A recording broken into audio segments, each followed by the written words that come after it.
Irris Makler in Jerusalem's keeping an eye on this story. She joins me now for more. Irris, first of all, tell us a bit more about this move, and does it come as a surprise? In a way, it does come as a surprise because it was just hours before the deadline for registering a party. The other reason it comes as a surprise is that Marwan Barghouti, still serving time in an Israeli prison for 4 murders, he's a Fatah man.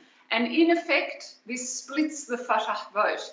He joins another Fatah leader. The Fatah, of course, is the PLO, the Palestine Liberation Organization, the party of Yasser Arafat.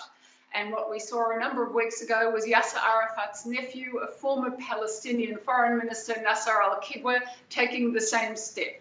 What the Palestinian president did was he expelled Nasser al-Kidwa from Fatah and said, you can't do that and stay in the party.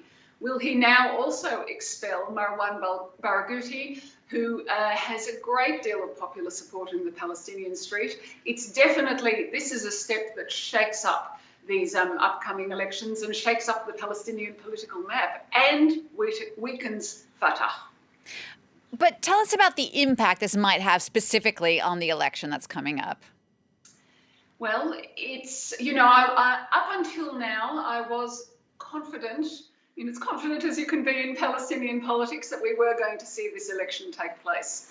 This does change things, and it changes things so much so that I no longer feel that confidence, and I take that feeling from all the analysts, the Palestinian analysts especially, who I talk to and who I read. And the reason they're not confident is what this could mean is that Fatah will lose these elections. Will the president, who depends on Fatah, who comes from Fatah, will Mahmoud Abbas let that happen?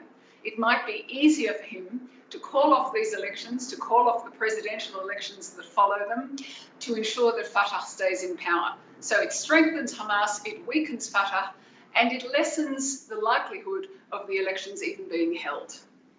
Irris, thank you for that. France 24's Jerusalem correspondent Irris Makler.